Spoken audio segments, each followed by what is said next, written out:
Is here at the Mexico Major today, well, at least on the mainstream. You can catch some more matches that are happening over on the Bravo stream right now at twitch.tv/Rainbow6Bravo. And if you're curious for updates, I do have them for you, but I will say this is the spoiler warning because these matches just ended. How's your day going? It's going pretty good. You excited to be back on the desk now? Yeah, no, I totally am. But I would be sad if some North American teams got knocked out. Oh, there you did. You spoiled it. Sorry. Yeah. It's fine. We warned you. We warned you. So, yes, I'm sorry. I'm going to have to make you sad, Jacob, because Why? The Japanese team Cyclops beat Sonic 7-4 on Chalet. That's tough. All right, I'm done. That's tough.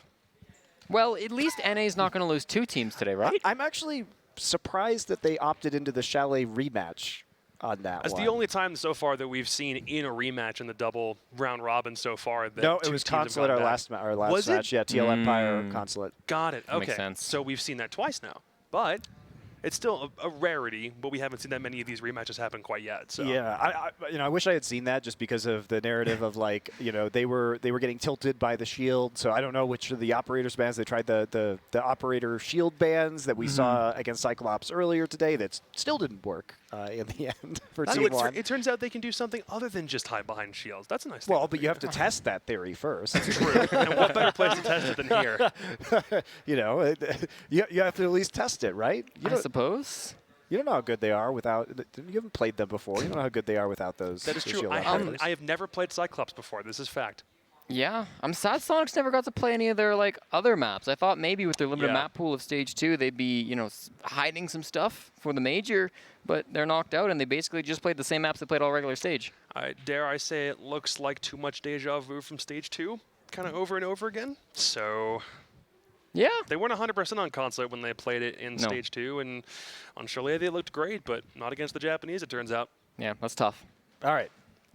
Well, on to the match that's going to happen right now. Enough tiers for North America. But this is a North American game that you have personal stakes in. Look. There are enough North American esports tiers to fill all the oceans of the earth, right?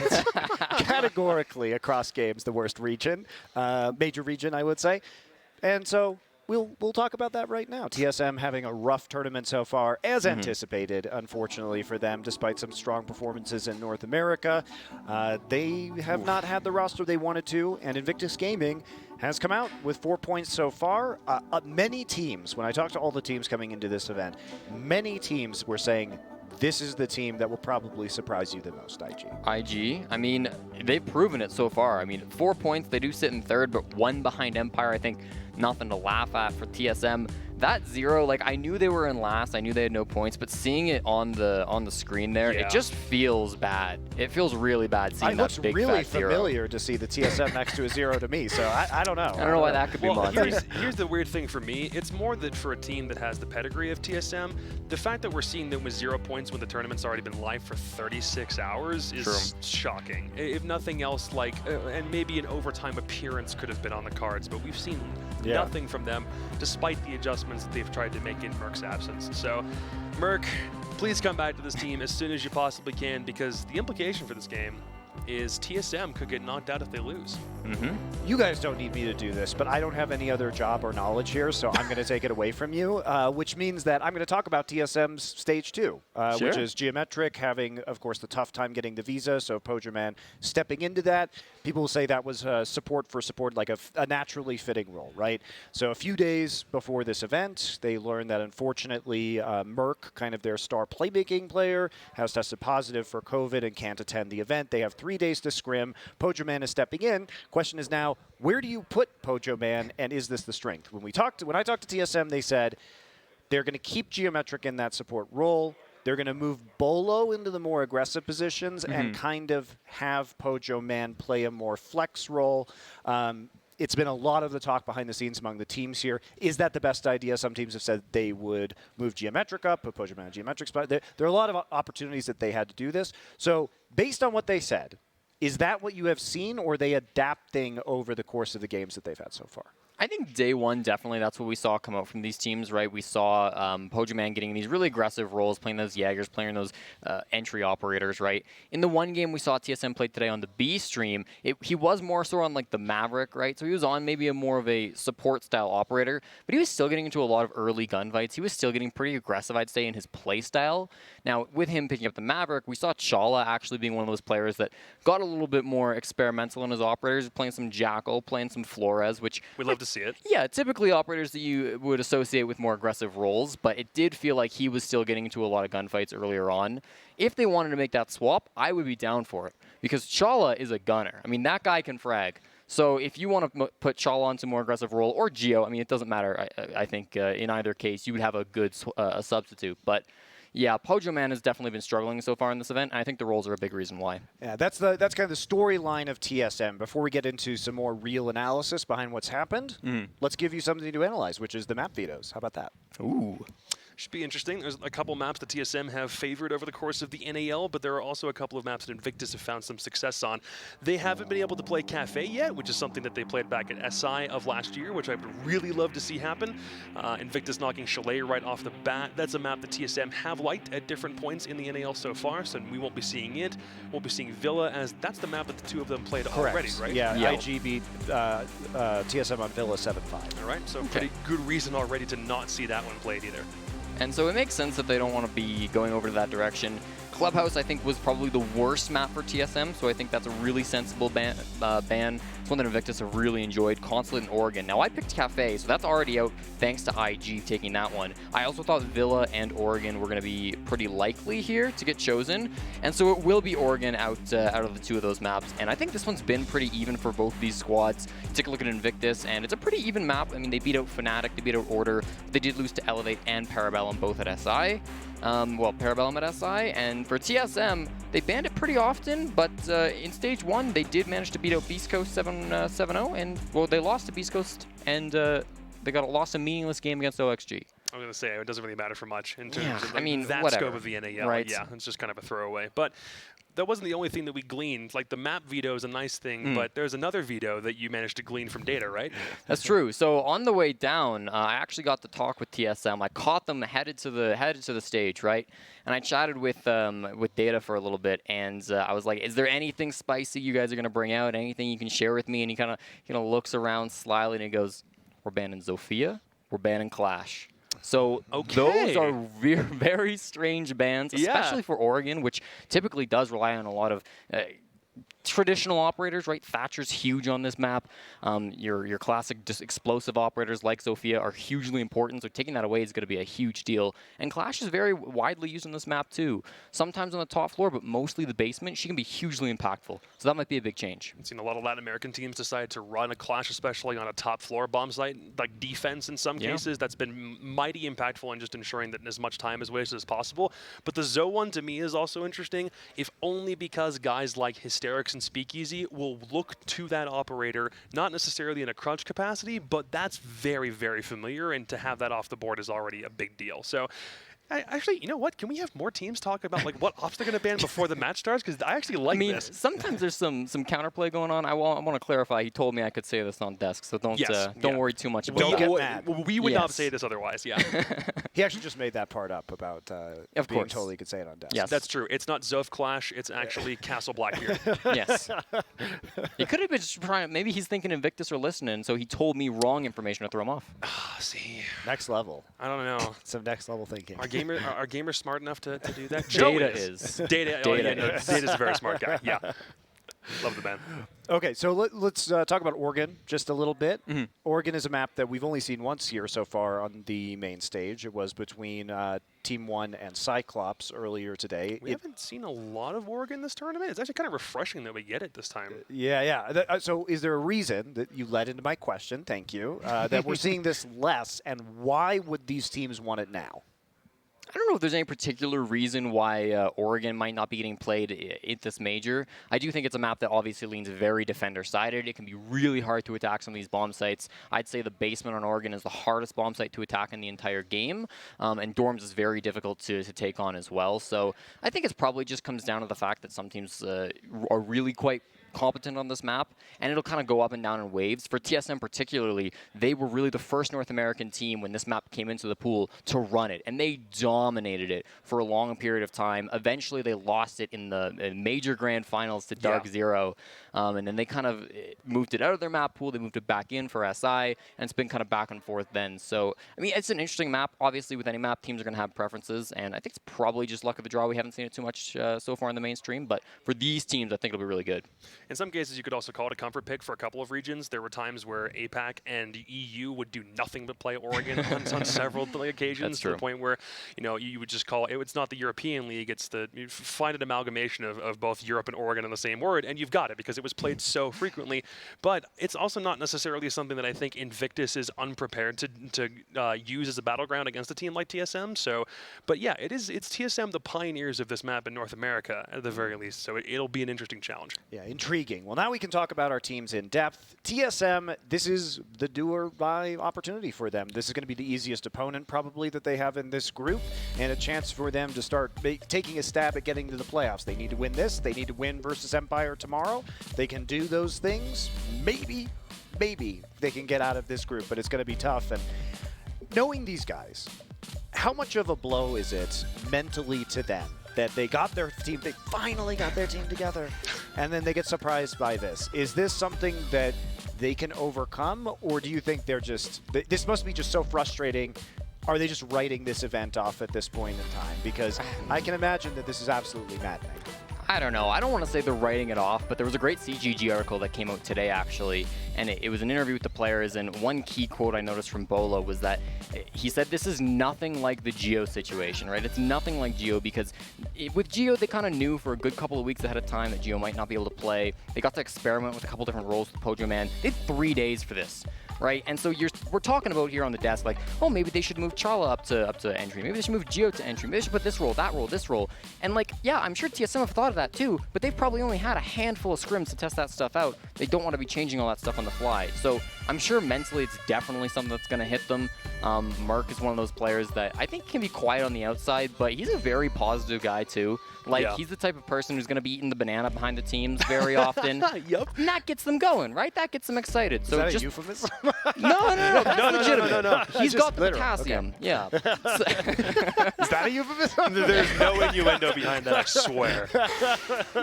In fact, the OG banana eater is Pojo Man, but that's a whole other story. Yeah. But actually, speaking of Pojo Man, I think a big difficulty in this case is there are 2 God-tier support players on TSM, but only one of them can really play in the proper support role. Geo's really good.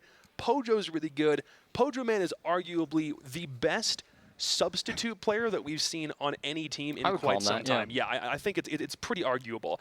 But the thing about this team is factoring both of them in some capacity, which means on super short notice, somebody was going to be playing out of their role. Whether it's Pojo going to flex, whether it's him playing support, or Geo moving into a flex role, maybe he can get more aggressive. The fact that Chala or Bolo has to play something that's not the entry that Mark typically plays, somebody was going to be out of place on this team no matter what happened. We know that Pojo was going to be moving to that flex role, but there might even still be some slight changes in store from what we saw today. Yeah, and I mean, like, Pojo has been a player that back in his prime was so good at getting the plant down. He was so good in the post plants. I mean, he knew exactly where to be aiming. He could hit his shots, that's for sure. And when we saw him in the earlier part of Stage 2, it was the same story, right? He was definitely in there gunning. He was definitely in there getting the plants down.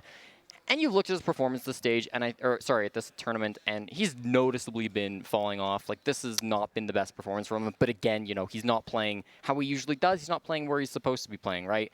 I know for a fact he's not happy about what things, you know, where things have gone. He's not happy to be playing. It creeps into your play. Like, even, you know, it's one of those things where if it's always in the back of your mind, you can go in and try and, like, overpower that. But sometimes it just kind of overwhelms you, right? And it's understandable under these circumstances. Especially with only 3 days of practice and trying to figure out how you want to shift your entire team structure around. Like, setting aside, like, their legacy or their history or the fact that they have TSM as their name and whatever that might mean to some people, this is still not a situation you ever want to find yourself in. Well, let's talk about a much more prestigious name than TSM in esports, which is Invictus Gaming. Sure. And many of you who are not aware of other esports may not know IG. IG is owned by one of the wealthiest families in China. They have many resources dedicated to their players. They've won League of Legends World Championships in 2018. They've routinely kind of signed star players. And what's interesting is that this is not a Chinese roster. It is a Singaporean and Indonesian roster. And talking to these guys, it really seems like coming from Giants Gaming, which is the banner that they played under, which is a Southeast Asian org, at SI, you know, that's a multi-game organization, right? But this team is enormous. Like IG and the kind of firepower, the infrastructure that they can bring to bear. And so talking to them, IG is planning to like open a team house for them because they're all playing from home at Singapore and Indonesia right now. So they really believe in this team, and they are committing to this long-term project in Rainbow Six Siege around these mostly Singaporean players. So that's very exciting, I think, for these guys. Also, they made a roster change, which was Ysera going out and Joe coming in. Lunar Metal has played with Ysera for like a decade, he said, going all the way back to Dota, the original Dota, which was a very popular game in Singapore and Southeast Asia historically, and moving both in. So I imagine that was a very hard call. A friend of yours for a decade that gets removed from the roster. But what has been the difference between the IG that people under Giants Gaming might have seen at SI, and if you skip this stage in APAC, what are they now? I feel like now they're definitely much more of a, how do I put this? They're a team that have been really through it all, right? I mean, SI was a huge disappointment for that roster. Despite coming in like as an APAC team, they still, I think, had higher expectations for themselves than where they ended up finishing. And then you look at the road to get here too, and like they had to slog through the lower bracket of the APAC playoffs, right? I mean, it was not an easy trip.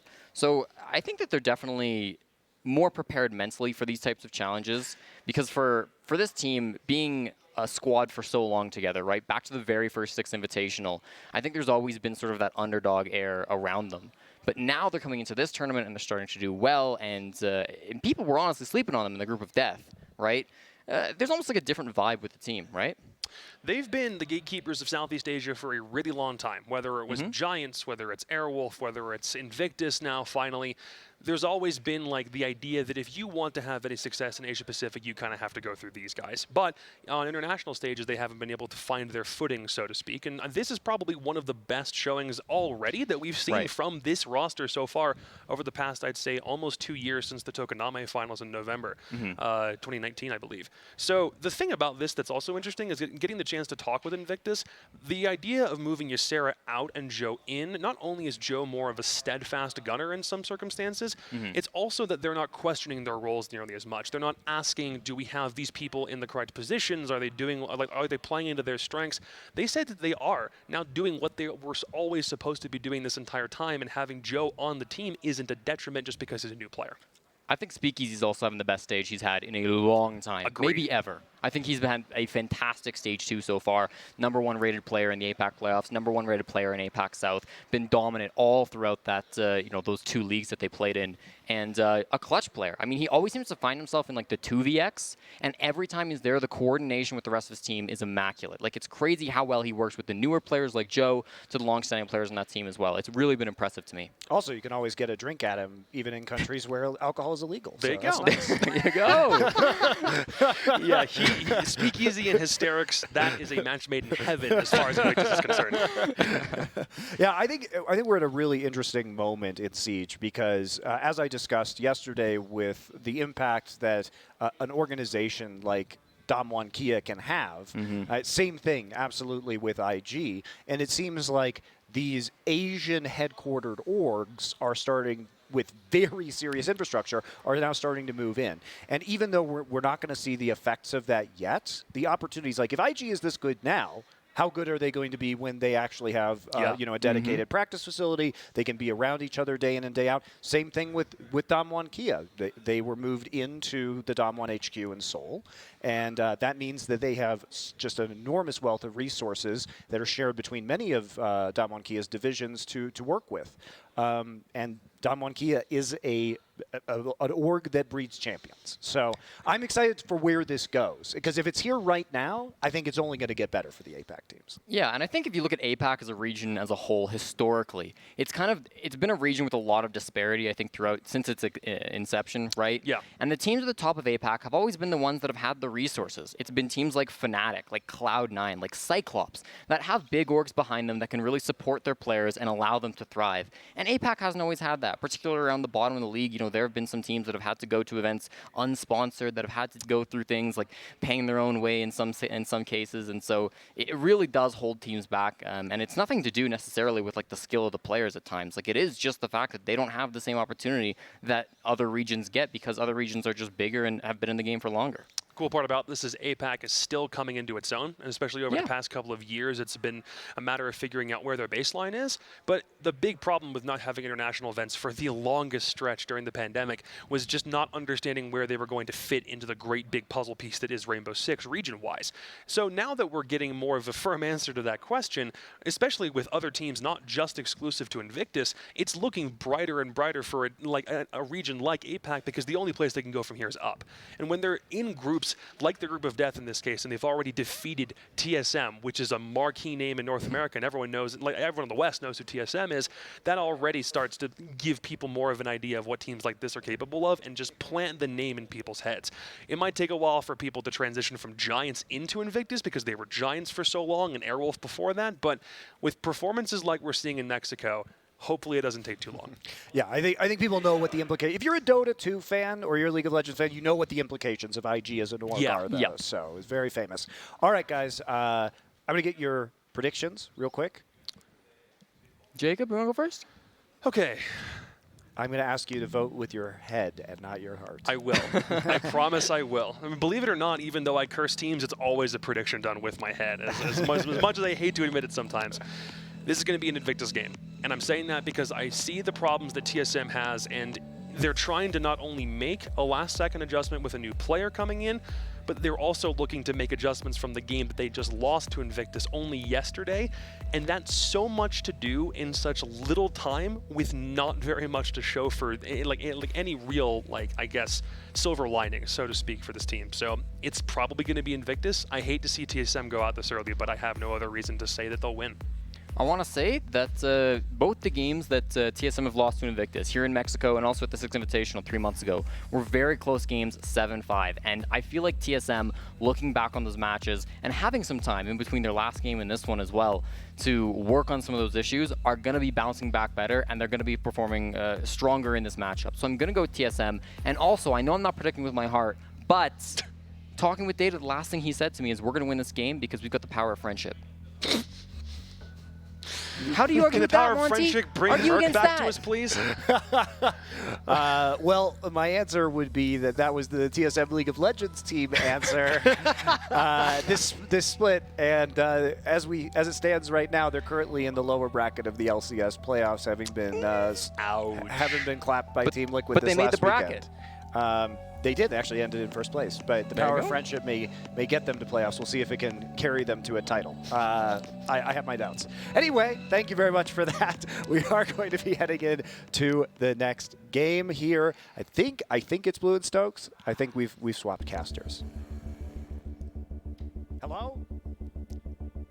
We have indeed swapped casters, and we are ready, ladies and gentlemen, to jump into this matchup now. TSM going up against Invictus. Sure to be an intense matchup, given this is the battle for survival now for TSM. Yeah, first things first, I can't believe that there's no faith in PoE and the rest of TSM in League. I can't believe this, Monty. How dare you? I'm just kidding. You guys all know he's a huge LCK supporter anyways, but it doesn't matter. We got TSM and Invictus on deck here, folks, and we're looking at Oregon right now. A lot of interesting stuff going on between these two teams, especially with their previous map on Villa. Yeah, let's talk about what happened in that previous map there, because if you were following, at least in the first half, things looked pretty decent for TSM, coming off of a 4-2 half on their defense. Problem was, the individuals were really lackluster with regards to their consistency across that entire matchup, Achieve being the most obvious example of that, picking up 6 kills inside of the first half, 7 kills inside of the first half, and then not a single one in the second, but seeing other players step up to the plate. For instance, Chala only able to get 1 kill in the first half, and picking up a good 4 or 5 others in the second. Geo as well, just dominating inside of the second half there, and also bringing up some of the only semblances of clutch potential we were getting out of TSM inside of that Villa matchup. Yeah, it's like they lit a fire under Invictus, and they just came online at that point. It was a 5-2 scoreline that quickly became 7-5 in favor of Invictus. No OT there at all, so TSM just making error after error for 5 straight rounds. But now they have an opportunity to right this ship, and it all starts here on Oregon. Now, there's a lot of interesting things that could possibly happen here. I think the biggest thing that I want to talk to you guys about is Invictus in their opening duel statistics, because it's actually quite interesting. Oh, no. They actually share opening duel statistic with TSM and the likes that they both win 50% of their opening duels, but their win rate after that opening duel, John, 82% win rate. Absolutely insane numbers, and it shows with how much aggression we brought to the table here for Invictus just in that previous matchup versus TSM on their attacks. Whenever they were able to get an early advantage for themselves, it was very rare they would let go of the gas pedal. They would keep it moving, keep pressing forward, keep taking more and more ground away from TSM. In a lot of ways, TSM struggled to respond to that on their own defensive sides. Even on the attacks as well, Invictus's timing to be able to get aggressive really got in the way of quite a bit. What is going on there? Really got in the way quite a bit of some of TSM's own strategies. Right from the very first round of that map, as an example of that, we saw TSM try to make multiple swing attempts, but Invictus was ready for it, countering it out with 2 double kills in a row, completely killing all of the aggressive tendencies for TSM. We saw some similar things from their defense. There was an attempt to push the main stairs during one of the rounds on Villa. Invictus made an aggressive swing right at the perfect moment, took down one of those 2 players, and a Toxic Babe went down to cover that player's retreat, so a perfect free kill going for Invictus. TSM have to be very well aware of the fact that Invictus are going to get in their face. They're going to try and disrupt their executes that we bring to the table, even on a map like Oregon, which we're getting into now. Let's see if TSM will be ready for Invictus's playstyle as we get into their second rematch. Or first rematch, technically, but sorry to keep interrupting. Indeed. You're fine, buddy. Don't worry about it. But yeah, Invictus, animalistic in the way that they try to find these, opening picks and just their aggression across the field. And it's always calculated, like you were talking about. They might get out and get into your face, but they always have a proper retreat set up in order to do so, as well as what we were seeing a lot on their offense on Villa was practically a full court press. They're always trying to pressure that defense. We'll have to see if it's here, and Bolo making sure that we're going to have a clean game, and I agree, sir. I think everything will be fine. We're all going to sing, hold your hands and sing Kumbaya. All right, well, let's see how exactly these two teams are going to go for their bans. No surprise for Invictus, as we have seen Flores bans, I believe, in the previous matchup between these two teams, so that's just a repeat right there. TSM brings a lot of Flores to the table, and Flores is incredibly useful on these tighter-knit maps, especially inside of the hallways on the site. Cap. Yeah. No lies. Just to finish the point on Flores real quick, really good at dealing with some of that more hard-set utilities, so he's very useful, and we've started to see him get banned out quite often. The Zofia ban, let's talk a little bit about that. Yeah, obviously one of the favorite soft breachers for everybody at home. Also, the thing with Flores with his deployable shields and how important that is to Oregon. Obviously, Zofia is also going to be kind of a part of this, that ranged hard breach. And on top of that, Invictus does not use Ashe at all, folks. Let me get the statistic for you very, very quickly here, but I believe they only use her like 15%, 14% of the time when available. Now, Zofia, 100% of the time. So trying to put him in kind of an odd straight here, and that honestly could help. Clash also coming in. We all know how effective Clash can be, especially with Invictus here. They're quite good at using it. But for Invictus's bans, this is extremely straightforward. This is going to be the 19th time that they've banned Wamai. Yeah, Wamai getting knocked out there. They choose to bring in Jaeger instead, so we're going to leave him in the pool. Wamai will be knocked out, though, as they still want to remove some of that utility mitigation, which has become so common with the additions of not only Wamai, but Aruni, as we see that picked up by Lunar Metal, or maybe he doesn't, as it's actually going to get 6 picked away over towards Amira instead. So just bringing Jaeger in order to manage that part of the defensive utility. Attackers need to locate and This should be a pretty good time here as Lunar Metal is going to begin to break up the basement. So we're getting an overview of what will be going on. Make sure you also go to check out the skins in the game. Make sure you go to the in-game shop right now, pick up some R6 credits, and look into any of our esports skins. You guys just saw the TSM Mozzie, which is honestly fantastic as one of the coolest gun skins in the game right now for the Commando because it's actually engraved. Yes, they let TSM use the 3D modeling software that's now inside of Siege in order to engrave the gun, so it looks pretty damn cool. Indeed. Invictus, though, let's take a look and see what exactly they're trying to set themselves up for. So far, nothing too crazy from what I've been able to detect, especially with the mirror being brought into the fold. We can expect the usual resistance there from Lunar Metal that's going to counter out pushes working their way into the inside of Laundry. The second one is a little bit more up to IG's choice, however, as they can deploy it either on either of the half walls on the left or the right side of the screen right now, going over towards the freezer to counter that angle out, or of course going into the construction angle. Lunar Metal is still going to keep that in his pocket for now, I do believe, so we'll see where that gets deployed deployed in just a little bit. Fairly straightforward setup here for Invictus. It is indeed going to be the turtle as we're starting to see more of what's going on across the map. Speakeasy trying to get ahead of TSM on the big tower side, but Bolo's already slipped in on the back end. He's going to be working the shower. Has one on his freezer stairs as well, so more than likely going to need some assistance and the likes of drones around him to give him some supporting information. TSM going to be starting things off, at least with Bolo in this position. As for the rest of his squad, currently on drones, trying to figure out what's going on around this map. But as we were talking about prior, there's really nothing going on the top side. Everyone's simply waiting for TSM's next move downstairs. Yeah, so Invictus playing this back very, very cautiously, trying to get a good idea as to what Invictus is going to bring, or excuse me, what TSM is going to bring to the table before Invictus themselves tries to strike. Keep in mind as well that since they're playing into the basement, this is an incredibly bunker-heavy sort of site to play into. You do not need to play very aggressively to be able to maintain yourself and continue to hold towards the end of the round there. The setup in the site itself usually does most of the heavy lifting for you, assuming you play it in the standard way, which Invictus has certainly done here. We can see that resistance coming in now as they're going to be blocking off access to some of the hatch work here. Jordan trying to see if he can trick this a little bit, as multiple EMP grenades are going to go out, and that should deal enough resistance to be able to get the hatch open, although Jordan still trying to get into the way of that as he's got that final electro claw, which he can throw out somewhere else. Okay, well, we'll get an update on what Pojo's EMP account is currently at. It's at 0, actually. Yeah, he had to use it all for that. Yeah, he ended up using those 2 at that tail end there of that Electro Claw engagement. So loses all of those. That means that the wall will end up being secured here for Hysterix' spot, so he'll be allowed to exist for a little while longer. Speakeasy's going to rotate back inside and let Hysterix do his thing, as he'll focus on construction, be able to get a drone. Jordan will down 1 outside. That's Chala. Hysterix pushes forward. Oh my goodness. Can he get 3? Oh my! Hysterix out of nowhere, thin air. Can he get the quad as well? He can. Oh my goodness gracious. Just running a clinic over TSM. They cannot find a single hole to get into this building. A terrible stack and a blunder inside of construction. Hysterix obviously has done the job all on his lonesome here. That's going to be the highlight of the round. That's what we have to talk about in the post round here. Bolo still going to make a valiant attempt at a 1v5, but with 30 seconds left, no case control and only 1 frag grenade for utility. Things are looking rough. He does have a drone to try and gather intel, but there's not really any real situation where he can try to use that right now. Hysterix sitting back, trying to capitalize on this ace, making sure he does not mess that up. And oh no, we're going to get Looney. Oh, Bolo actually gets both of them. Hysterix as well as Lunar Metal trying to support with the deployable shield. That does not work out. The round still very much going to go under the control of Invictus, but at least we get some fun at the end of it there for Bolo. Invictus just find their moment. That's really what it was. Hysterix finds his moment. Exactly, and that's really all they needed, and that's the strength of this team, is at any moment in time, there's a multitude of these players that can pop off. We saw it on Villa from Joe as well as Lunar Metal, and now we're getting to hear from Hysterix with that beautiful triple, and you can see it on their face. Those shots were so pretty. Either way, though, moving forward past that, TSM, just that very awkward stack. I guess they just really didn't know what to do with the situation now that Chala had been down. They wanted to kind of spread themselves out and make themselves a little more secure in that area so they could possibly get Chala back up, but Hysterix was just too clean there. Still, certainly should have been expected. What did I talk about in the pregame there? We know Invictus is going to get aggressive at really awkward times for TSM. They have great reads on when their opponents are getting ready to execute, and we already saw in the Villa matchup yesterday how they're able to get in the way of that. Immediately, Hysterix shows us that once again in the very first round here, so problems are going to be caused for TSM, as now they can't even be sure of themselves when they're ready to move in for an execute, as they saw them get jumbled up there on the construction push.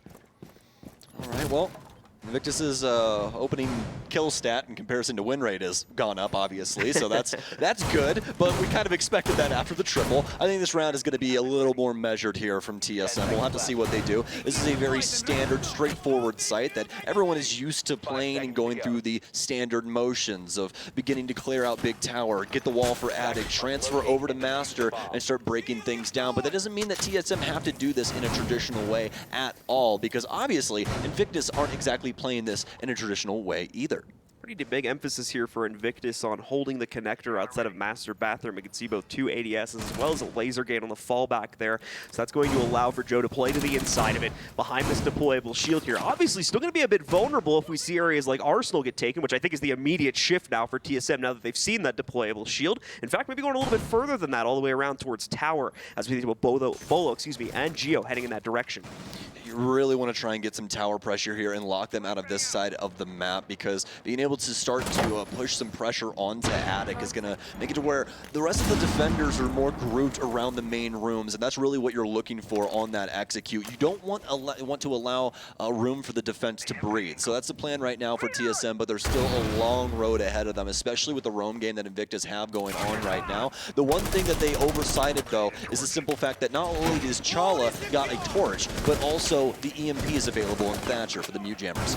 So both these teams are going to start working away at each other's utility here. Joe still maintaining the presence on the outside of the bedroom connector there, but at the same time, Chala making quick work to open things up here. They do have windows open, ready to try and hop in to put that additional pressure from the side hall onto Joe as well. Jordan, though, still left alive downstairs in meeting room. Could easily rotate around and become a massive flank against this Attic push, which is still going to be a big part of the play, it looks like, from TSM for at least one or two of their players. Chala, though, not pushing into it just yet, still just committing himself to Overwatch as Bolo and the rest of the squad are doing the heavy lifting deeper in the site itself.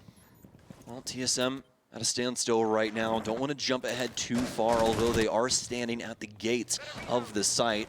Obviously, we saw Joe previously down low. Actually, that's going to be the mutant Jordan, excuse me, but he is still going to be watching that Attic rotation, waiting on Chala to try and pressure in. Pretty unique spot here for Geometrics as he'll prone inside of the Master Closet as the breach goes off. So this is a pretty cheeky area for him to more than likely get a pick. Chala just simply trying to man Attic here as Lunar Metal will be on the other end. These two will be dueling back and forth with Jordan waiting for him to try and go in through this rotate hole. Chala now on the move here as Lunar Metal still trying to hold things down. Bolo will lose his life. Geo also going to lose his life as well, actually, as a Nitro Cell finally comes through from Hysterics. A Chi follows through as well onto Lunar, so trades coming back and forth here, but no real harsh movement into the site just yet. TSM really lost for words in this moment. Chala set up to try and hop inside of Attic, while Poge is poised inside a Trophy. Jump forward, they'll be able to get two big picks now, and now Invictus on the back foot. Hysterics standing at top white, he'll be able to get some damage off onto Poge. He's now down to 1 HP. Jordan's also missing his in action as well as he's downstairs.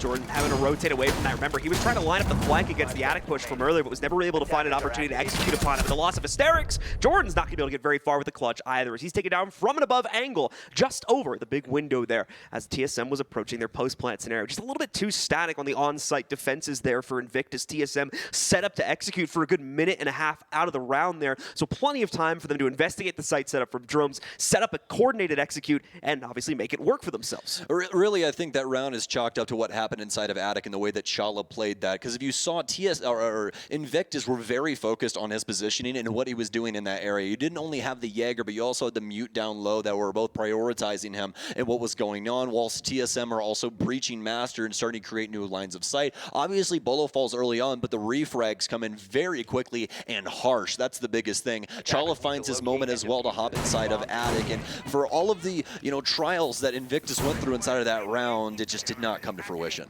So Invictus going to try it again, though, because they believe they came close enough that a reattempt is a valid try for them, and I would certainly agree with that. Like I said, just a few minor adjustments, not as much of an emphasis as you were mentioning there on the Attic push, which ultimately just ended up being Chala, for the most part, holding an angle for the large majority of the round, as well as trying to line up the flank against him too, which put Jordan out of position inside of that 1v2 clutch. Patching those things up, which they already seem to be well aware of those issues, will probably increase their odds tremendously of actually closing out the round this time. Yeah, I also love the conversation that Invictus was having there, because you could clearly see the idea of what was going on with that and Chala. Right when he starts to torch the wall, Lunar Metal feeds him the information. He immediately pops a line of sight right through the floor, so he's able to see that rotation hole and prevent anyone from walking in there. It's a great idea, but simply just does not work out. But now we are into round 3. It's 1-1 right now in between these two. Invictus, once again, back upstairs trialing this to see if they can get this to go. TSM the last time around, though, cool, calm, and collected, did not get that early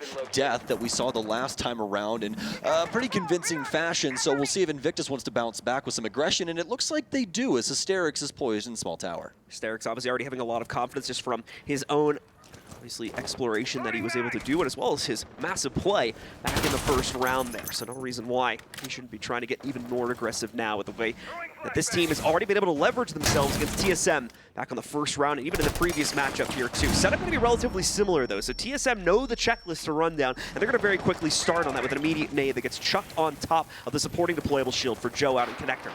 And here we go once again, folks. TSM set up in big tower, start torching down the wall, get the rotation made so that Chala can move in later if he has to through that area. But kind of a change up in the idea of utility here for TSM. Pojo no longer rocking the Thatcher, instead bringing IQ. It's a big change up here. Obviously, the EMPs are extremely effective at getting these walls open. But really, with Maverick on the field and them using him, it makes no sense to bring Thatcher in the first place anyways. So bring something that's got a little bit of a better gun, as well as you can read out all of that utility inside of sight for your teammates.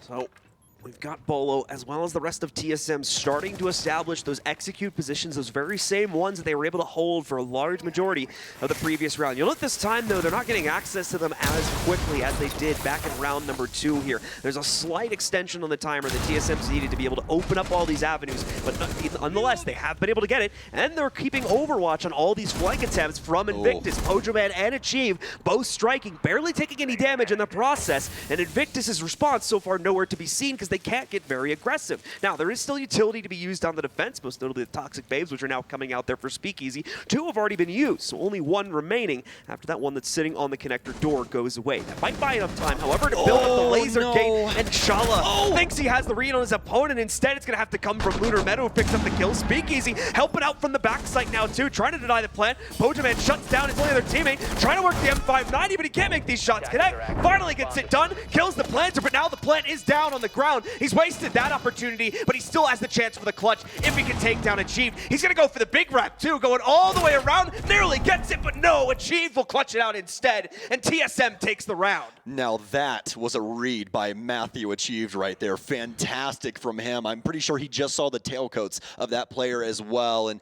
knew exactly what the move was. So fantastic stuff for him to secure that round there for TSM. But great opening there for TSM. Invictus, though, again, they're able to fight back, but the attic area continues to be this battleground for Chala up against Lunar Metal, and Lunar able to finally win it out in that regard. So lucky for him, but not lucky for Invictus at the end of the day. Love what TSM are doing right now, and oh my, it's going to be a 6-pick to something I did not think I would see Pojo playing today. Are we watching TSM or Dark Zero?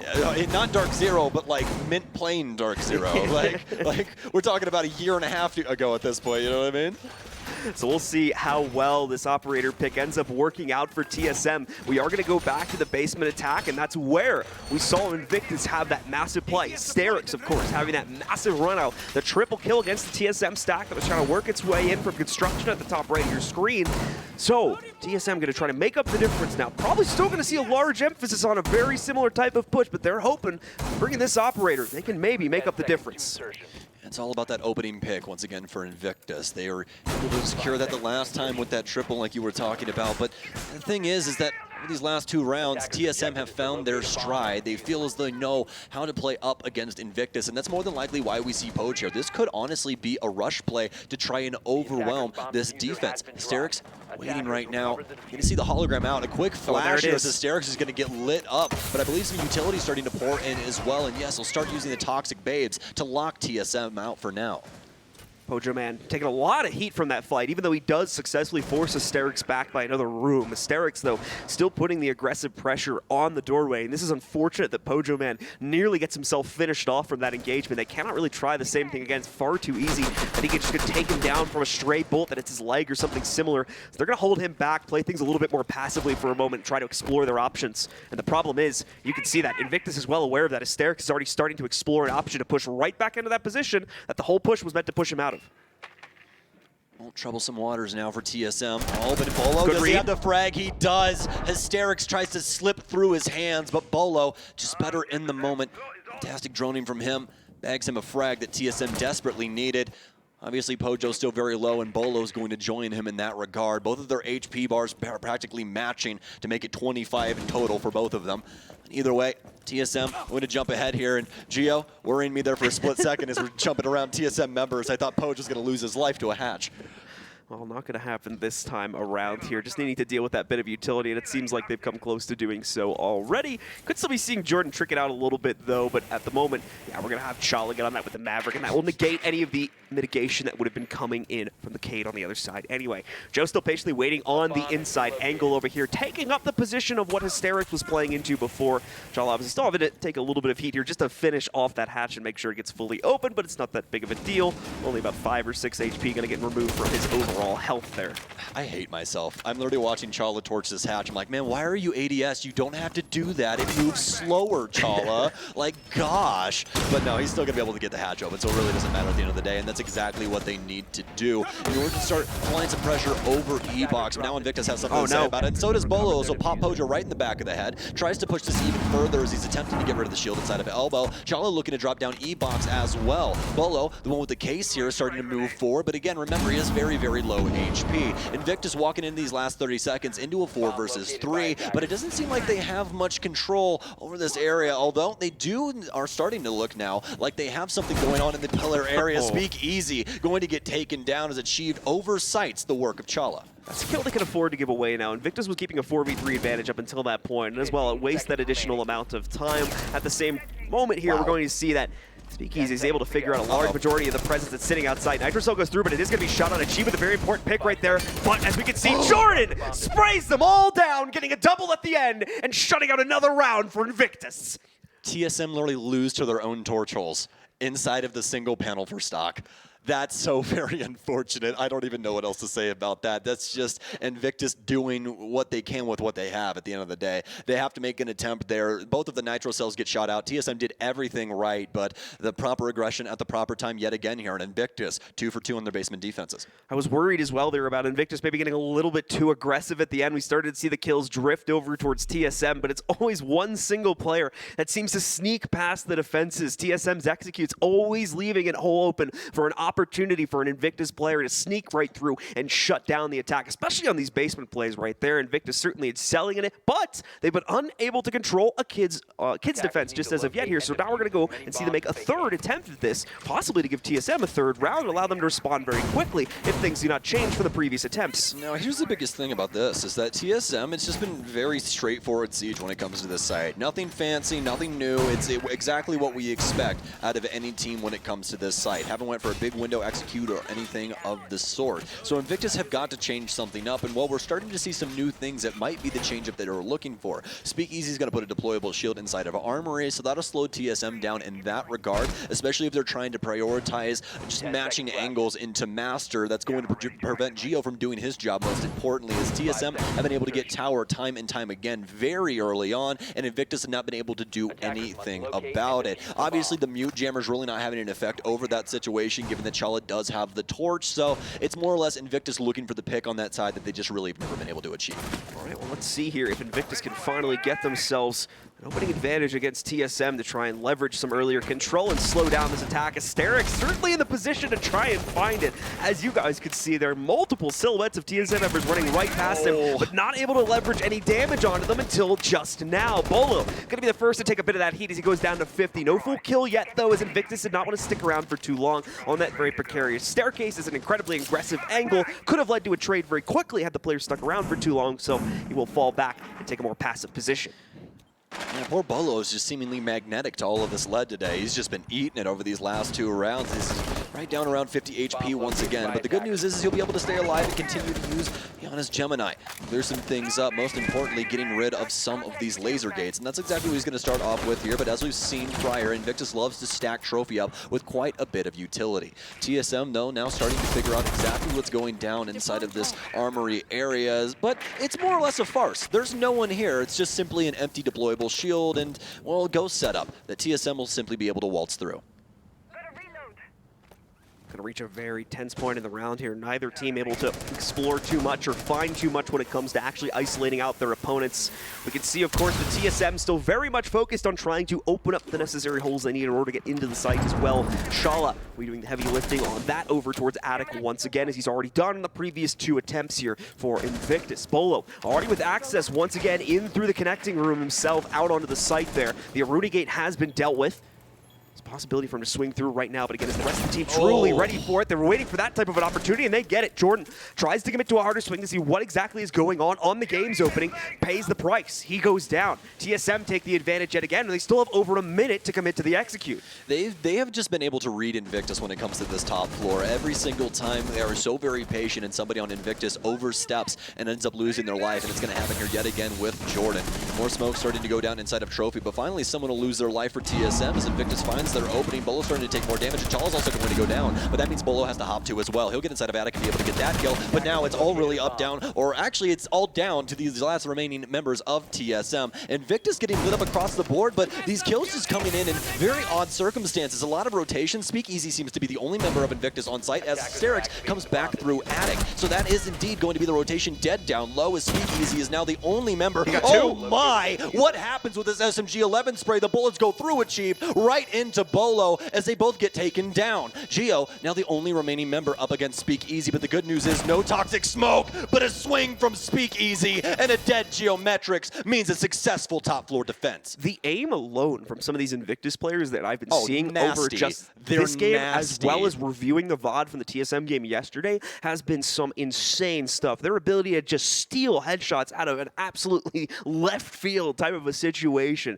has been second to none compared to most of their teams in this tournament from what I've seen. Yeah, dude, to be completely honest with you, that the entire way that broke down for TSM getting those frags just sent me through a whirlwind there for a second, especially with Invictus and what they had going down on that, mid-floor there. We had the rotation starting to come up. I'm like, okay, we're going to get the flank here, and just everyone starts dying, but then Speakeasy inside of the 1 versus 3. Once again, Invictus able to win it out simply off of frag power alone. So the hard-headed approach here for Invictus, I was starting to get worried, guys, do we really need to try this fight 3 different times? Is that really the way we want to try and play this half? Maybe a 4th as well, had that round not gone too well for them? Well, clearly the answer was yes for Invictus, as they wanted to try and get a win there at some point, and they will get it, ending the half record there at a 1-2. Now finally forcing them onto one of the first floor sites, which usually is the last resort option for most of our teams, and certainly is going to be the case here for Invictus, as they'll be doing the meeting and kitchen hold instead of the cafeteria kitchen hold.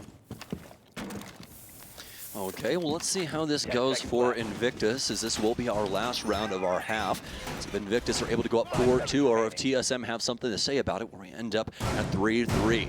No real change-ups here, all except for Poge, who will continue to change out his operators, this time going back to Thatcher instead of bringing the Blitz. And, well, first things first, thank you for that, Poge. I did not want to see that again. That was definitely not the play. I'd much rather you have a gun in your hand, because it seems like he's been a lot more successful when he's had that advantage. So once again, they will be bringing that, and that's going to be pretty easy to support the rest of his team, especially with a site like this. They're going to be starting things off by taking the master side here, trying to work for trophies. Invictus have a very similar setup to what they do upstairs around this trophy area, just trying to keep TSM out of the building. So far succeeding in doing so. Lunar, as well as Hysterics and some of the other members of Invictus, have been constantly pressing on these direct angles that TSM need just to get into the building. Also a strategy we've been seeing used by a lot of the other Apex teams. This type of aggression has been panning out very, very well so far at this tournament for obviously Invictus, as well as other squads from the region, such as Cyclops here, as they continue to play into that. And the other teams for the other regions continue to struggle at trying to make any sort of forward momentum in this first minute or two of the rounds. The good news is that TSM are practically used to this at this point, as we've been talking about.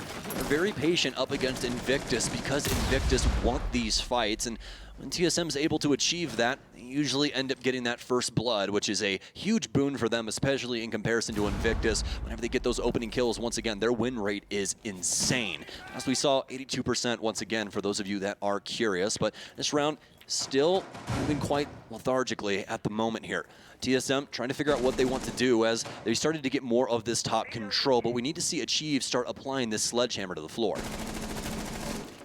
Bolo patiently waiting for the right timing to try and swing around this as the drone moves in to support his play. He's going to find out that's relatively open, but there's another part of the map you have to be very, very cautious of before you call all clear on the second floor. And that's not even the one I was just about to talk about. Lunar Metal jumping in, stealing a little over 25 HP from Bolo. A little underwhelming considering the play potential right there. Geo as well trying to catch this player. We do have trades going on in another part of the map there as Geo gets caught A little bit too tunnel vision on the main stairs, so Speakeasy going to be able to trade him out, and Invictus will maintain the player advantage after the dust settles. So TSM traded out for kids' dorms up here. Bolo ended up getting taken down, and then Achieve comes in for the refrag. They're also going to get another kill now. Speakeasy will falter, so it's a 3 versus 3 entering the last 40 seconds here. TSM with top control now will be able to abuse that, at least for the kitchen site, and that's why Chala's lined up currently inside of Cafeteria. But we also have Lunar coming down Armory stairs currently, and he could honestly play spoils to a couple of these situations that TSM have set up for themselves. Chala now over here inside of the cafeteria area. Frag grenades out, but he still has to worry about these rotations coming through, and that's why he has Poach here as well.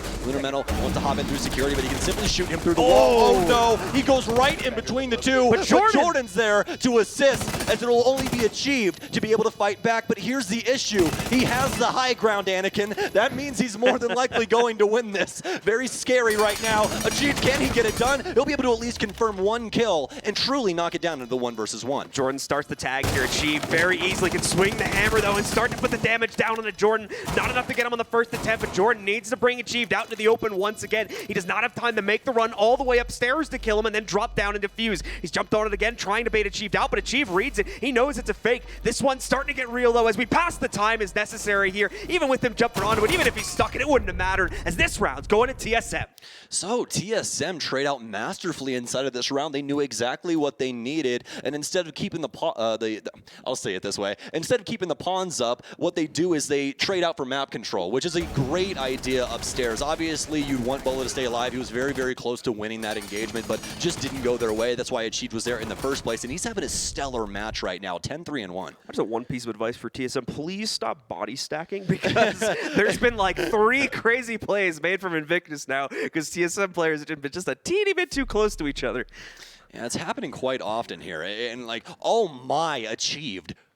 Okay, sir, do you need, like, I don't know, biofreeze, pain medication, a new spine? A backpack? No, dude, at this point, it's a duffel bag. Like, it's not even a backpack. Wow, that is absolutely ludicrous. All right, well, let's see if he can keep it going. We talked again in the last match as well about how there was a great performance for Achieved in the first half there, but it did taper off a little bit as we got further in. This looks to be a little different, though, as Achieved is nearly dominating the matchup with his scoreline compared to nearly every other player in the lobby. The only one that's keeping up with him is Speakeasy over on IG. We finally get to talk about this as well. Look at this lineup right now for TSM, and remember what Pojo was doing on offense. These are things that Merc don't do.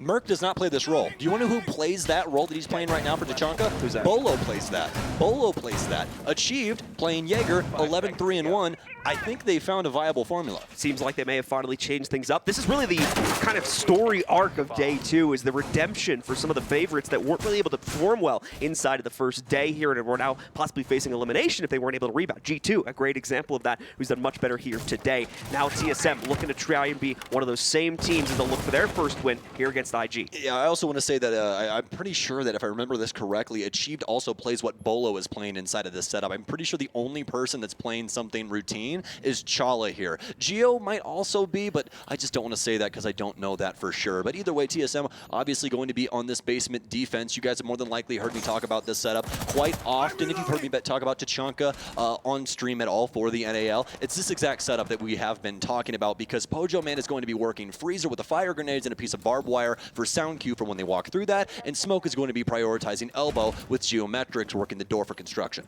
Whole lot of nothing in terms of combat between these two teams for the first minute of the round. That is to be often expected in a game like this. Invictus still going to try to speed things up a little bit now. Hysteric accidentally takes out Speakeasy's drone there. I think it was nearing the end of its timer anyway, so probably wasn't going to be alive for too much longer. And I'm pretty sure it had explored most of its options. So that's full freezer control, assuming that Invictus stuck down there now under their control here. And they're going to be able to continue to leverage that. They do want to actually open up the hatch before they recommit themselves to it, though, just because that creates a little bit of a harsh angle for them, especially because TSM, I believe, has the softball to fire back from the inside of Laundry if they need to here. Rest of Invictus, though, still working on opening up the necessary hatches to traverse their way down, probably in the next 30 to 45 seconds. Yeah, it's going to take a little while here, but the real question is, where is the first bout of aggression from Invictus? We know that they love to get down with it, but the thing is does a prevention work out here for TSM? It's going to be Bolo on the forward position, but remember, he has that supporting angle all the way from Laundry with that deployable shield there, as Pojo will be holding it down from range with those fire grenades. Not going to have that barb here that we talked about prior, but Speakeasy will lose his Gemini here, but get some information on Bolo playing Freezer Hallway.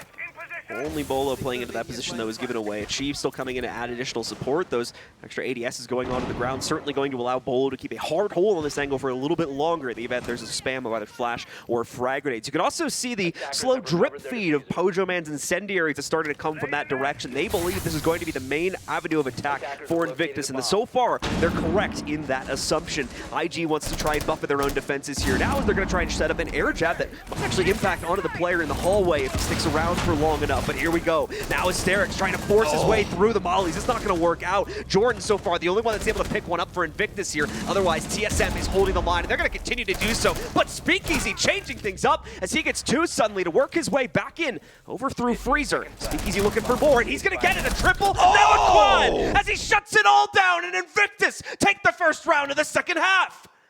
I simply cannot with this team. You're telling me that at any moment in time, somebody just has to flick a switch and 4 people die. That is ridiculous. TSM simply gobsmacked at the situation. They try to fight him every step of the way, but Speakeasy being the one to turn up for Invictus in this situation as he wins out every engagement time and time again. It just seems like the stars align for Invictus whenever they're in trouble. So Invictus continuing to give us these absolutely incredible and absolutely incredulous individual plays out of their entire roster, it seems here, that's pushing them over the edge time and time again to keep the lead versus TSM. 3 more rounds for Invictus, and they take control of their second matchup versus TSM and likely eliminate TSM from playoff contention here at the Major. I was going to say, you got to remember about that. TSM are in hot water right now, and this map means quite a bit, and that's more than likely why we saw the change-ups in the roles, because if you guys read up on anything that was happening with TSM, they were talking about how they didn't really want to make any adjustments because of the way that TSM had been playing recently. They've been playing so damn well with Merc as the entry, and it was just such a beautiful thing to watch, but obviously with Poach having to come in for him, they just tried to keep him to those roles, but it just was not working out.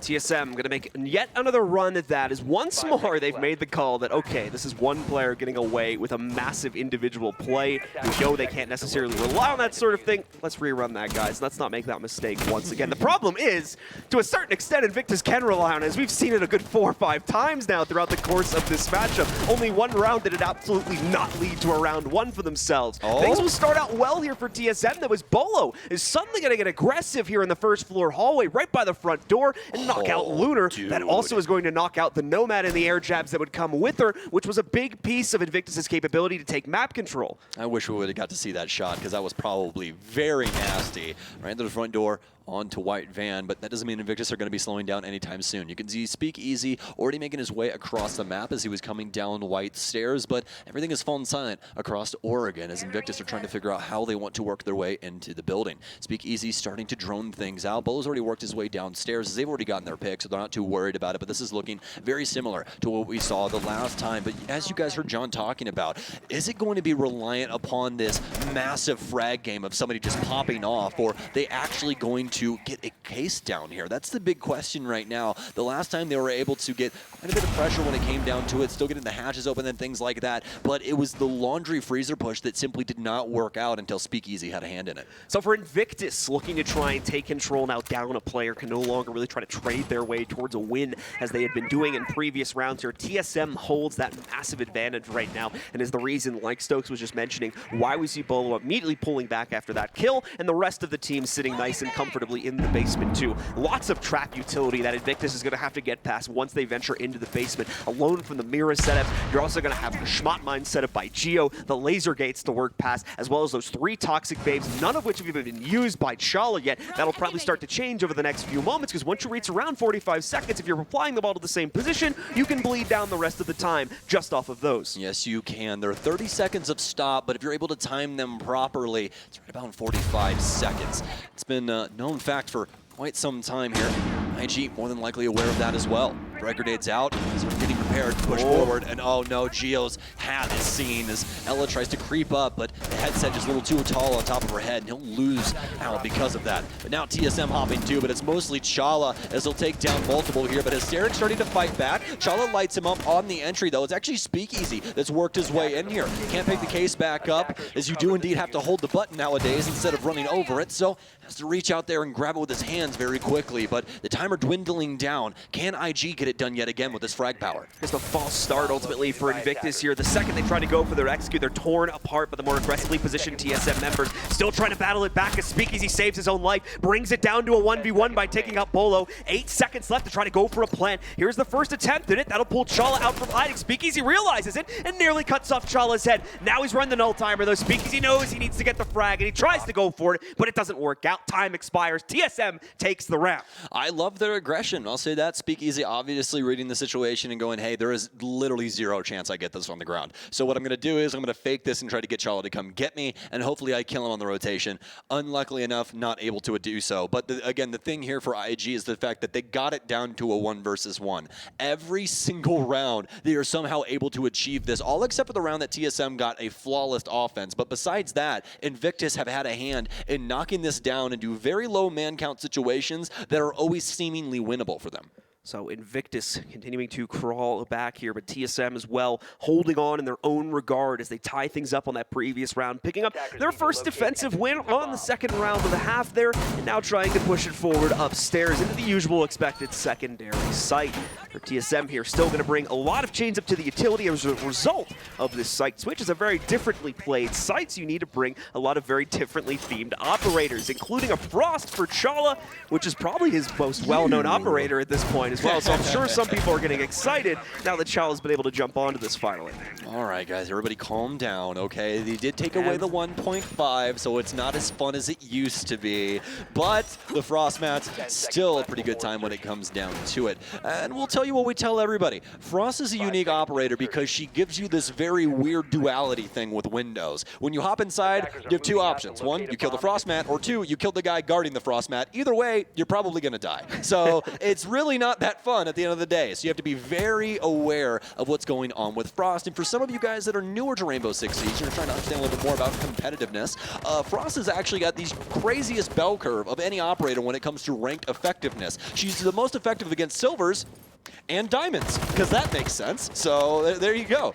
The intricacies of balancing Siege. A much longer conversation than we have time to go into. Dude, right now. I would need to write, like, I don't even know. I'd have to write a master's thesis. That's what I'd have to do. So for Invictus here, already starting to move into position to begin taking that first floor map control away from TSM here, while being very cautious of the potential aggression that might be swinging out here. We can see some of that as well. Just over by the white stairs window, I believe someone from TSM is positioned, but not going to be able to ultimately swing out and execute upon that. Not the only place, though, where we see a little bit of that for TSM. We can even see Hysteric starting to investigate the basement. Now, I don't believe there's going to be anything down there, but Invictus just double-checking it more than likely just to make sure. Yeah, they do not want to risk anything slipping through their fingers, but luckily enough for them, TSM are not in that area. They're mostly upstairs currently, all except for a singular TSM member that I believe is actually over inside of the cafeteria area. But Bolo going to get a unique kill. Don't exactly know what happened with that Nitro cell, but more than likely came through vertically. But he's going to die immediately after Hysterics cleans him up. Yeah, I think he had to actually run outside to get that one, because I know I saw a ping that someone... Did he run out main door and toss it up on the master because I know balcony? he had a ping that someone was outside for like a split second there, so I'm pretty sure that's what he did. Ran out there, chucked it away, stole the kill, and unfortunately was caught before he could get back downstairs into the basement there, but at least goes 1 for 1 before his elimination, so is going to keep things even. The Goyo shields obviously being placed in the round means there's not going to be a huge loss, or really any loss of utility, considering his Nitro cell had also been deployed at that point. Still, though, coming down to just over a minute remaining here for Invictus, and they do need to start making some forward momentum, which unfortunately they have not been able to do just yet. TSM is sitting nice and comfortable in all their extended positions, including achieved all the way out towards the first floor small tower. Well, thank you for that analysis there, PI John Mullen. Really appreciate that. Figuring out that Nitro cell kill for us. But since that's happened, not too much has really gone on. IG is currently setting up for their execute. Hysteric's still worried about somebody inside of small tower, and he damn well should be as Valkyrie's here. But oh my god, Achieved spray goes so wide there, and he loses a gunfight to Hysterics even though he had the drop on him. Very unfortunate for him, but I believe that he got surprised by him bursting into the door like Kool-Aid Man there for a second. But either way, though, that still means that Invictus have a great opportunity here to get this done. The real question is, where's this plant going to go down? Speakeasy's starting to repel here. It looks like they want to try and swing in through the dorm's window. They are not really fully intel'd on what's going on in the back of the site, though, so we're going to start to see those trades roll out from TSM. Jordan, with the only position inside of the site towards Adicto, is pushing huge dividends forward for IG right now. Beautiful stuff from him as he picks up the double kill at the end, and the third is finalized just seconds later to give IG the round. They're getting hyped up now, and they deserve it.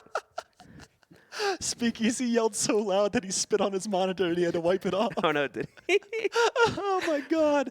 Oh, that just took me out. I'm so sorry, chat. My bad. Either way, though, Invictus are looking so strong right now. And again, it's all down to this frag power. Look at TSM. They're simply playing scared. They're trying to back off of these angles. They're just like, whoa, guys, you can't be doing this. I honestly almost want to say it was a little bit of the opposite, where TSM, I think, were a little bit too confident in their extended positions there, like with what we saw from Achieve being way out over there inside of small tower up until a late point in the round, while Invictus were taking out of control for themselves. He had to be because of the play for Invictus, right? They're going to be prioritizing the double window outside, so he goes to try and counter They think at that point in the round that they're safe. They're going to be able to continue playing to those spots. Clearly, that was not the case, as Invictus is able to press down on that site with really the only power position that's used to make that happen is Jordan's inside of Attic right there. Jordan is the hero of that round. If he doesn't get his 2 kills, TSM shuts that execute down outright. Yeah, he lights the fuse, and that's why I'm slightly angry with TSM inside of that round, is because of that circumstance. They did not handle the Attic player, and they had every opportunity to. Gio doesn't even push forward through the door. Instead, he's backing off the angle because he's like, oh, wait, I don't want to die. And instead, he does anyways because they continue to pressure forward like they've done the entire game. So we are in a bit of a pause here. It's a tactical pause for one of our teams. I did not get the information on who it was TSM, for. I would assume, yeah, I'm going to assume TSM given the circumstances we're currently in front of us. But it's already expired, as you guys have probably noticed yourself already. So we're heading back into the game very quickly, and we'll see what type of changes will come in here for TSM. The other notable thing on the operator selection is going to be a huge change up, but just a switch over to the Valkyrie, which is obviously going to provide a little bit more team-oriented utility in this situation. Shout out to all the Valkyrie players out there. Probably pretty happy about that for you. Everyone plays Valkyrie for the gun, John. Come on. It's the MPX. Don't you listen to Macy J? Come on, man. I'm just kidding. I'm just messing with you. But either way, TSM are going to be providing some new pieces of utility here, as well as Bolo will be bringing some new deployable shields that honestly could assist here. This is going to give them some more bastions around the actual site, so where they'll be able to play more of a defensive, toned defense instead of being out and about like they were before. So this could be pretty interesting here. Also, Chala put in a pretty cheeky frost mat there as well, and he'll drop the second one here inside of Swamp. I'm still going to throw that one down onto the ground. Like you said, If I got hit by that, I would probably cry. I'll be really honest. I mean, it's kind of just going for the strategy. Like, I'm just going to throw these at a couple random spots and see what happens. That was not, to be fair, that was not a random spot, but still, obviously core of the point. Yeah. You know what the worst thing is when it comes to Frost? Especially at higher ranks, you'll play Siege for like 6 hours and never see Frost, and then you jump in one window and it's like, clunk. Oh, okay. Yeah, Frost is back. All right, cool. I just lost my life and I don't get to play the game for another 3 minutes. Awesome. This is great. Got to check your floors, I guess. Dude, I do. I really do. It's part of the training, you know? Why didn't you drone? Well, because I didn't want to. That's why. Droning's for the weak. Because you were lazy. Exactly. Anyway, Invictus starting to work their way in, get his first take top tower control for themselves. No resistance in this department here from TSM. They're still extended mainly onto that first floor part over towards cafeteria and security, as well as small tower, focusing on controlling the white stairs and the back entrance towards their site. Going to be able to probably remain relatively safe, considering that Invictus is running down the checklist of the same exact execute that they went for on the last attempt here in the previous round. Invictus actually finding a lot of the same success that TSM was on their own attack here by pushing through this avenue. Invictus, slow and steady at the beginning, as you would expect with an offense like this. There's quite a bit to be done when it comes to this site, even when it comes down to the default things. IG still spinning these drones up, trying to see if there is any TSM members out and about once again, as we had all just seen that previous round and know how Achieve ended up losing his life.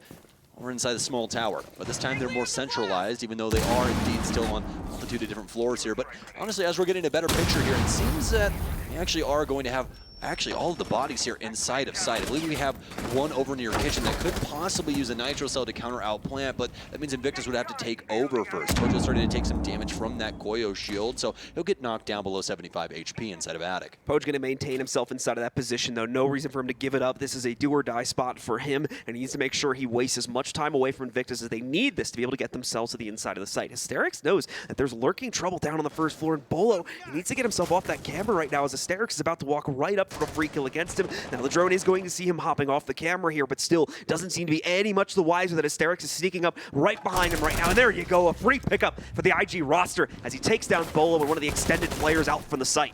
Oh, these are one of these things that land. It's just so difficult to hear with the amount of stuff going on around you. So something as minuscule as some drone audio coming in from behind you is going to be difficult to try and hear, and he's going to lose his life because of that. And yet another TSM member will fall to Hysterix. This is not looking good right now for TSM. They need someone to step up and start getting some frags. It's up to Pojo first, as he'll achieve just that. But Joe knocking them down a peg even further as Joe loses life as well. Down to these final 2 players, but at the same time, also down to the final 15 seconds. Chala will start to respond on his own very quickly, though Pojo Man is lost. Remember, he took a lot of damage earlier on in the fight. Chala trying to stop the plant from going down, but he's got the wrong read on where it is right now. Has no angle to try and put it onto the ground. He'll obviously hear the beeping start and obviously get good intel onto the post-plant position of the planter itself as he fires back. But still, again, no option out of this room for Chala right now. That doesn't lead to him immediately getting sprayed down. Finally gets a path forward, though, over towards White, but still needs to be able to check the staircase to make sure no one's held it. By wasting all this time, though, trying to look for a safe route, Invictus have been able to fully regroup. All 3 players are stacked together,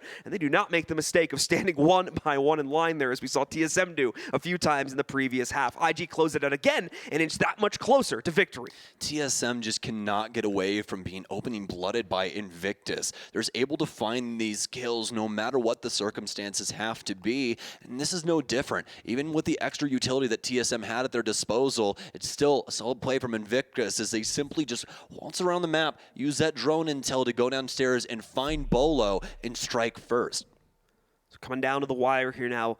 4-6 is the scoreline, and Invictus sits themselves on match point. We're also going to see a Lion thrown in for them, changing out the Nomad, giving them a little bit of a different flair when it comes to their anti-roam utility. And this will be very good too, because it also will act as a great mask for when Invictus is finally ready to assault into the basement, especially through drop avenues, as that EE1D is going to be very, very loud for TSM. Always fun when you hit the natural tongue twister, huh? Yeah. It's always a good one. I'm sure everyone feels that pain every once in a while, but speaking of pain, TSM is in a hurt locker right now. This is not a good time for them. They cannot lose these next 2 rounds. Why is they're at risk of, well, losing their spot at the main stage. Invictus here, specifically Speakeasy and Hysterics with some stellar stat lines. Speakeasy obviously even more so, currently 16-4-1, and that's through 10 played rounds.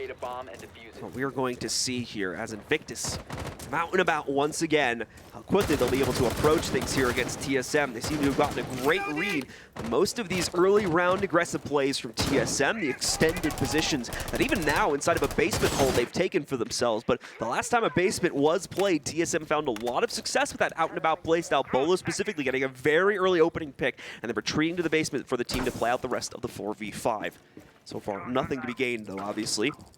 Bolo's not going to be able to net himself and will very quickly retreat as soon as that first EE1D goes out. Yeah, just dip. Just leave. Yeah, there is no point at that moment when you figure out that there's a Lion on the field, especially with the way that Invictus have been working their own info utility already.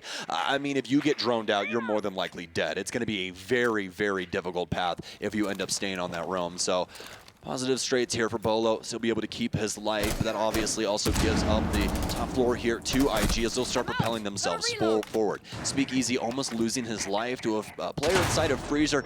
Ends up being prone on the floor, but not enough shots landing. Only going to lose a little bit of HP, but also Invictus find a soft hatch, and it's going to be the hatch for Freezer. So they'll end up popping that open with a gun. Lunar Metal still trying to get himself into a workable position to make the rest of this play happen with the squad here. Lunar also obviously needing to open up a path down to that stairs basement, or excuse me, tower stairs basement. We're going to see at least one member of TSM hold a position until that spam comes through, and again, they give that up, they fall back. The posturing is all they were looking to do in case someone from Invictus tried to step forward into that part of the map without properly clearing it out. TSM, however, do not want to take the outright aggressive fight after they've been revealed. So both players that were out from the site now back in it, playing to that full bunker setup for this final minute and 10 seconds as Invictus is ready to cross the threshold down to the basement. This one with the Mira, with the Chonka here. Chala still going to be on the smoke, working his elbow position.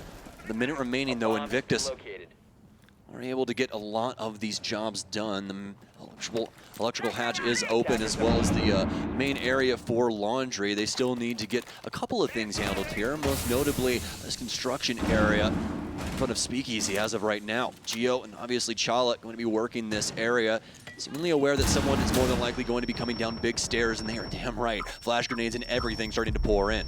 EE1D out, but Pojo Man will be the first one to strike instead. Jordan Tries to get some damage off here with the frag grenade, but Achieve from Pillar will be able to eat that up. Jordan actually ends up bouncing that frag grenade beneath the laser gate as well, so it's not going to eat it. This is all of a sudden looking like a TSM round as they've won every single fight. Speakeasy drops into Freezer, Bolo will take him down, and they stay alive in round 11. TSM hold on and get themselves a flawless as well with a very smart play inside of this 11th round, choosing not to play into those aggressive fights after Invictus had used the utility to suss those players out, taking the fight to the very bitter end of it, where as we saw, multiple mistakes were made on the execute from Invictus, starting with the frag grenade and ranging to multiple other things, such as just kind of jumping in a few players too much on their lonesome and setting them up only to be taken down by the TSM setup. So Invictus has one more chance now to close things down at a potential 7-5 scoreline. Otherwise, TSM will trigger the overtime they unfortunately were not able to do in their last encounter versus this team yesterday. Decently, or a pretty interesting occurrence there for Invictus is it's just more of desynchronization than anything that doesn't really work out there for them. They end up sending the player in through E-box and nothing really else going on around the area. Invictus then tried to go for tower stairs as well as pressure in through construction, but all of them being dealt with handedly. And again, not all at the same time there for Invictus, so it's pretty straightforward for TSM at the end of the day. But obviously they can't go back downstairs and do this all over again. So where is this last site going to be? Well, it's going to be Meeting Kitchen because, well, why the hell not? If you're going to go to Kitchen, this is more than likely going to be the site, as well the cafeteria side isn't exactly fun because of how small tower works into that. Yeah, also a very claustrophobic site to play into. In general, if you make a mistake inside of one room, there's a very good chance the attackers can spread that to the rest of the sites and more than likely get access needed to it. At minimum, get a case down, if not completely tear apart your defensive setup, whether it's going to be in security, the bathrooms, or somewhere else, such as deeper in Kitchen. TSM, though, like we said, need to close this one out, and they're going to bring us some interesting stuff to try and do it, including aggression now from Geometrics, taking the T3 control, giving himself a personal ADS to try and survive any bit of aggression from Invictus, and we'll see what he's able to work towards. You ever played Halo Reach? A bit. You know the end of Halo Reach where it just says objective, survive? That's Geo's objective here. There is no, John, there is no aggression. It's I am fighting for my life. That's what it is. His entire position up here is a time sink for Invictus. That's what he's going to try to do. So we'll see if it works out for him. He only had that singular ADS, and he's obviously already dropped down to the second level as well. He's actually occupied this entire space, as well as he's got some attic play going on as well. This is so interesting here from TSM. And he's a little bit of a misread here from me, but still, I like the setup overall. ADS up top, ADS on that mid-level, and give Geo some space to work with. Is going to be a little bit more support, as we saw there for the attic positions, but as far as the hold from the man himself, Geo has fallen way back into the basement and unfortunately won't be able to put that additional pressure back up into the tower anytime soon here. Asterix takes control of T1, the rest of the team has followed through with T3 and T2 control, and now they can start shifting this over, working on getting attic control for themselves and then taking control of the site from a top-down perspective. All right, well, Invictus haven't made any errors just yet. They'll at least be able to get big tower, but it means they need to start progressively moving forward here. Obviously, given the circumstances, this is more than likely going to be a stage plant for them, so there's quite a few things to worry about. You need to worry about the hatch. That's the biggest one, which is going to be downstairs inside of that E-box area. It's pretty manageable. Most teams are ready for it, but you can see TSM are ready to fight for this space down here because this is more than likely going to lead them to victory. They will, well, at least for Invictus' sake, they will still be watching the stairwell for big tower as they start to break things up. They've already gotten the left panel destroyed, as Joe is going to set every single X-Kairos that he has on the right-hand panel to destroy it. So for Invictus, coming down to that final minute, yes, tower control is theirs, but they have not been able to push themselves past that yet. However, they very well might not need to, as they can use the tower as a base camp to execute out onto the site, and for the most part, will be able to cover themselves in the process, especially if the first planet attempt goes off without a hitch here. But the problem is, a lot of utility still from TSM that's being deployed at the moment here, mainly from Pojo Man on the smoke there, to try and continuously delay this. Invictus are realistically only going to have about 20 seconds to make this work when that final toxic fades away. And obviously by this point in the round, TSM are very well aware of what's happening. They know that there's a big push coming in. They can deploy Nitro cells onto the back tower stairs and take down Joe. They haven't been able to confirm it just yet, and Lunar Metal has picked up another exchange. Achieve, though, coming back into it, but no, it's all falling to pieces for TSM. The attic player falters. Achieve goes down. That's it, ladies and gentlemen. IG take the match, and TSM more than likely eliminated now as they cannot gain enough score to make it out of the groups. Oh my God. TSM knocked out by APAC. And not only APAC, the APAC South team of Invictus congratulations to them, as what an achievement here on Oregon, as they look stellar. The aggression especially, the mechanical skill that these players have, unparalleled today. This has been an incredibly impressive tournament so far for the APAC tournament, and things continue to look better and better. Another win going into Invictus's control pushes them that much closer to potentially making it out of the group as well, but it needs to be kept in mind there's two very strong teams they'll still need to try and work their way past as the groups conclude tomorrow. So the battle is not done yet for Invictus. However, they have won it for today. Well, sad result here for TSM is it was a valiant effort, especially from Achieved. Had a great showing there. I believe he ended up over 15 kills. So solid stuff from him, but it just simply was not enough at the end of the day for TSM. And honestly, Monty is probably going to have a few jokes backed up for this one. Yeah, certainly the case. And we can go to him now. So Monty, go ahead, take it away. Let's start breaking this game down. I mean, I don't really think I need jokes, right? TSM's kind of the joke right now, exactly, aren't they? Right? That's tough. So, yeah, it's another win here for IG, second taking over TSM. And as we're going to see right now in our standings, that means that TSM no longer is going to be able to compete to exit the group stage here at the Mexico Major. Fortunately for them, a lot of difficulties coming in. So really a rough tournament for them overall, given the circumstances that they found themselves in. Fate is cruel. How is it still 0? It's still a 0. How is that number still a big fat donut? Well, why are you surprised? They had problems. They were not able to bring their kind of top tier roster. They had very little time to react, and this was the group of death. Overall, it might just be that Invictus is probably doing better than I anticipated. I figured if TSM is going to do very poorly because of the Merc problems, then if anything, Invictus might be a third place team at best, but Empire haven't been looking super good. I think they've lost both of their games so far to Team Liquid, I think, at this point. Yeah. I mean, you combine like 6 Invitational and this event, right? And this means that Invictus/Giants have played against TSM 3 times, and it's been 7-5 every single time on 3 different maps. Invictus so maybe it's is not a roster undefeated thing. against TSM. Maybe just the way these teams match up, it's close, but IG's always better. How? I don't know, man. I don't know. Something about them. This is like the narrative that you just have to let happen. You can't write it yourself. An APAC team that has been gatekeepers, we've been calling them, for as long as they've been, beating one of the most consistent North American teams for the better part of the past year and a half. It's not something that you can just concoct yourself. You just have to watch it happen. And so far, TSM have watched IG beat them on 3 separate occasions with the exact same scoreline. But in this game, there were at least very obvious mistakes that TSM were making, and obviously not playing at their full strength is just going to do that to you. Yeah, and you know, TSM and IG both have the same opponents tomorrow, so they'll both be playing Empire and Team Liquid. So a chance here, as we saw in those standings, IG currently moving into second place for the time being, but 2 tough maps tomorrow, and that's going to determine a lot. And you know, honestly, Team Liquid pretty much has the top seed sewn up right now, so they're, you know, if Team Liquid decides not to play seriously, that could actually wreak havoc with who gets out of this group in second place. Yeah, potentially. That doesn't really feel like Team Liquid to me. I think they're going to be shooting for that, you know, domination of the group stage if they can at all help it. But no, I think even for a team like TSM, right, they can't make it into the playoffs, but that difference between 3rd and 4th seed will give a different amount of SI points, so there's still something to play for at least. Sure, yeah. From a long-term perspective, TSM is one of the teams that needs a lot of SI points to even make it to the Invitational in the first place because they had a really bad performance in Stage 1, and Stage 2 is a catch-up opportunity for them. Obviously, making top 4 in Stage 2 is good, but you can still control your fate with how many you get here, so that's not bad to see. From a stats point of view, also, Achieve popping off with 16, we don't really have that much reason to talk about him because he's not very flashy, he's just consistent. Speakeasy 17-5, and Hysterics 14-9. We talked about them being a very potent fragger combo coming into this matchup, and they did not disappoint. Did I not say that Speakeasy's having like the best stage of his entire life?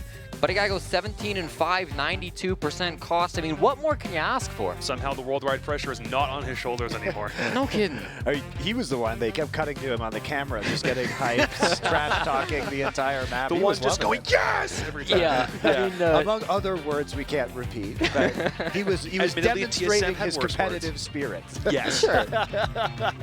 But yeah, very fun to see him. Like, he was definitely hyping up the rest of his teammates and delivering a very solid performance overall. Yeah, and I mean, going back to the, the talk that was going on, it was kind of funny to compare Space Station Gaming earlier today, like, let's frickin' go, Ramping, having a good time. TSM were a little bit more out there, I would say, with their comms, but Yeah.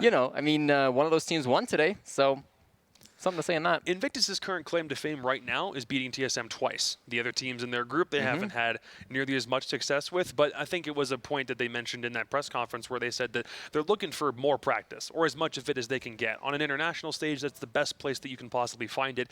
But to get wins with the potential to now make it out of the group of death when everyone probably put them in 4th place in this group, Yeah. it's already about to shatter a lot of people's expectations. But I mean, the fact that TSM is not out early shouldn't shock people. It doesn't mean I'm not sad by it. Well, Monty, are you sad by that? Yeah, it's fine. It's fine. Sure. All right. I think what's interesting about IG now is that they actually just can't drop into last place in this group. And so here's gonna. I tend to douse the hype, and so you're like, oh yeah, well TSM maybe they can get 3rd place. That would require, just to be clear, okay? Right. That requires Empire to be in 4th place, and it requires TSM to beat both Liquid and Empire in regulation tomorrow. So it simply doesn't look do likely. you think that is going to happen? No. Okay, great. I mean, they're going to be playing hard for those 55 SI points. I mean, that might matter in the end. But yeah, that'll be a tough game. I think for context, we were looking at about teams from last year's SI needing in the realm of close to 500 SI points or so to qualify. For most teams now, because there's 3 stages in 2021 as opposed to 2, I saw Spencer from SiegeGG mention that it's about 675-ish. So literally every single point is going to matter, especially for a team like TSM who didn't have a good Stage 1 performance. But IG, now at this point, they could be making a deeper run than we expected and maybe have the chance to surprise some teams within the bottom 8, so to speak, that would qualify from those SI points, depending on their placement. Yeah, I mean, they're currently ahead of Empire. Obviously, they haven't had the same games Empires have had to play, but seriously, I mean, the opportunity's there. I don't think anybody's touching Team Liquid. I think Liquid look way too good this event. Yep. But IG and Empire, I believe, do play tomorrow? Yeah. Yes. Okay, so that'll probably be the game that decides it all. Yeah, so I think the issue is that because IG is going to have to play Liquid as well, whereas Empire is going to play TSM. True. Empire has the easier schedule, but IG is still in control of their destiny. Yes. Okay. I want to say, am I crazy in thinking Liquid is also guaranteed playoffs at this point because they have 4 regulation they locked wins? in last game. They're They locked locked in. in. Cool. Yeah, they're fine. Sweet. There is a unlikely possibility that IG gets first. Right. Is there? IG at 7 points right now. They could jump up, add 6 to that. They could get 13, and Liquid could stay at 12. You're right. It's technically possible. Is it likely? No. You're right. Let's give Invictus grace for what they've already, praise for what they've already been able to accomplish. But yeah, let's not get our expectations too high while Empire still sits in the spot to upset right now. So Probably smart. yeah. Okay, let's talk about the game itself and what's been going well for IG, because many people probably didn't have a good sense of these players. Hysterics is a player that you wanted to talk about, Jesse, and so that means we got a 4K right in round 1 from him, demonstrating his skill off the bat. They tried to give him the ace. They tried. They gave it their all, and I saw the play starting to happen. He gets the 4K with the swing, and then the Mira pulls out the window and charges at him like a shield. Just a body block for him. Yeah. I mean, they ended up losing both their lives. It didn't matter in the end. But hey, listen, Hysterics has been a player that I think really had his ups and downs this game, right? You start off with that first half when he's playing on defense, and while he's always in the best positions, he's always in a flanking route or he's swinging on smoke with a shotgun. I was a little critical of his aim at sometimes, right? There were moments where he was in a great position, but just didn't have the gun skill to actually capitalize off of it when he was roaming on that defense. When things swapped and he got to pick up the Ash, that completely changed. Here's the swing, though. Chal gets down first, and insane play with the FMG. If you got the shotgun, that can't happen. So all 4 of them lining up, 3 right down there in bunker, 1 more on the stairs, and then as I mentioned, Lunar Metal tried to help him out with that big kill, but they didn't quite get there. What I loved about that is because we were waiting for the final player to go down. I was like, Jesse, are they gonna try and give him the ego ace? And because they were waiting for, they knew where he was on the stairs, and they were waiting a really long time. He's like, Jesse said, no, there's no way. You don't do that. They won't do that at a major. That's crazy. And I said, Okay.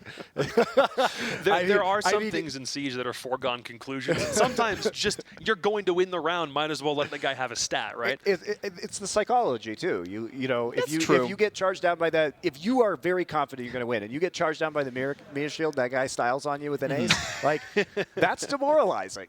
I suppose. I think the mental argument's a good one to maybe give credit to that play. But like, you can't ignore the fact that both those players died. That could have fallen apart. I'm just saying, it didn't. There was a low chance it could have, but it could have, right? It could have. It was there. I like the assertive play and the confidence. I think that was great for IG personally. Let's move into a post-plant scenario that we saw in round 5 from IG, where they were able to win this one. Yeah, I kind of love this one because, again, we're sort of sitting here in the arena and we can hear the players' comms. And I want to explain this one a little bit. So it's a 2v3. They're getting the plant down. I believe Hysterics is going to go down. There he goes. And watch where TSM are looking because the call gets made. I hear him yell. I hear him white stairs. That's what somebody on TSM yells. And so 2 players are looking the wrong direction, and that allows the swing from Speakeasy. You could tell that Yana, Bolo, was not looking the right place. Then Speakeasy goes, gets the 1v1 against Geometrics. An incredibly insane shot with the SMG-11. TSM's spatial awareness is something that was not very high in this game overall, and that came in the form of 2 different things. When they were on defense, they weren't looking in the places where IG was pressuring and pushing with like very little to no time to react overall. So sometimes we're seeing Bolo get knocked out as the first kill, and he's looking the total opposite way as going out over and over again. But the other way that manifests itself is in their spacing. Round 1, the fact that Hysterics even gets that bunker 3K to start with is because there's one TSM player down, one's trying to pick him up, another player is right above him attempting to cover the guy who's going for the res, and all 3 of them die, just like that. Yeah. But another example of that is that round 5 specifically because there's 2 players on TSM who swing back towards bunk at the exact same moment. Speakeasy should not be able to hit a double SMG-11 burst headshot kill on 2 very experienced TSM players, yet he does because of where those 2 guys on TSM decide to move to help cover that post plan. Yeah, and that's exactly what Hysterics could have done. I'm sorry, guys. I'm gonna interrupt you. Okay? We're gonna toss the Bravo stream with the last round of Damwon Kia versus NIP right now, and we will come back and talk about this in a minute. So these teams will be playing again next. Let's see the last round.